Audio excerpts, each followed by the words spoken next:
Thanks for visiting Beever Golf. I hope you enjoyed your lesson, and what I want to do now is give you a short video recap of what you learned today. Thanks again and best of luck.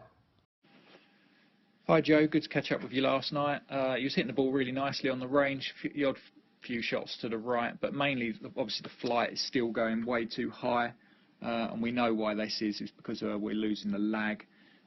So we worked on a couple of different things last night to try and fix that. So if we have a look at your swing on the left, you can see here, looks nice to the top, a little bit loose here, so a little bit long, so your wrists are a little bit floppy and loose.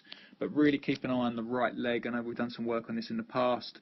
If you keep an eye on that right leg coming down, you'll see it really goes aggressively left towards the target too quickly for me. So coming into here, you can see now that right leg has gone left very early, and you can see what it's doing to your top half of your body is it's making your body tilt, so you're not stacked up on top of it. That then makes you release the club very early, as you can see here, so you've lost all of your lag, and you can also see on your right foot you're up on your toe very, very early. So all I needed to do really was quieten your lower half down, and that would create a little bit more lag for you. When we put you on the BodiTrak mat, we found out that at the top of your swing, on this swing on the left, that you had 64% on this front foot at the top of your swing, which is obviously the wrong way round. And then obviously on impact, when you came down to impact, you had, I think it was 62% on your right leg. So it's just all round the wrong way. So we had to work on very quickly getting feeling that your left foot was light, so you almost feel like you lifted your left foot up, and you can see once you got to the top of the swing on this swing on the right, we got 74% into your right side, so that was very good, very strong. And then coming down, I wanted to give you the feeling that you had a bottle, like a bottle of water or something like that underneath your right foot, so as you started the downswing you'd squash that bottle into the ground, and that will hold that right leg back for me, and it will just delay it going left so quickly. So if we have a quick look at that, so we can see here I've tried to get you to really feel like you push down into that right side. You've done quite a good job there. It's still gone a little bit, but already you can see you've got quite a lot more lag compared to this swing again on the left. If we have a look at that, coming down with your hands on your thigh.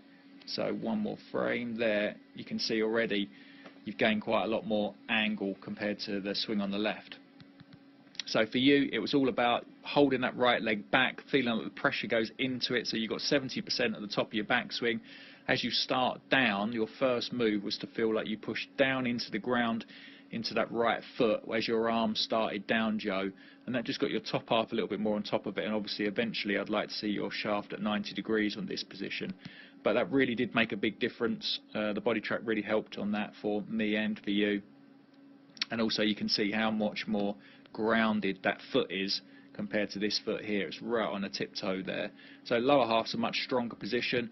From the top of the swing, feel like you've got a light left foot to get the weight to your right, and then starting down I want you to feel like you put pressure into the right foot, into the ground, and that holds that right leg in place for me as your arms start to unwind and the chest starts to unwind, and then you can strike it. And we went back on the range and the flight dropped quite well and started hitting a little bit longer. I feel you're losing about 20 yards at the moment, Joe, so if you can stick with this process and work with it, I think you'd be very surprised. It should be good.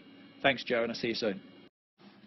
Well, I hope that helps, and if you have any questions or you're finding the move particularly difficult, please contact me on the numbers on this page or via my email address philbeaver@hotmail.co.uk. Many thanks.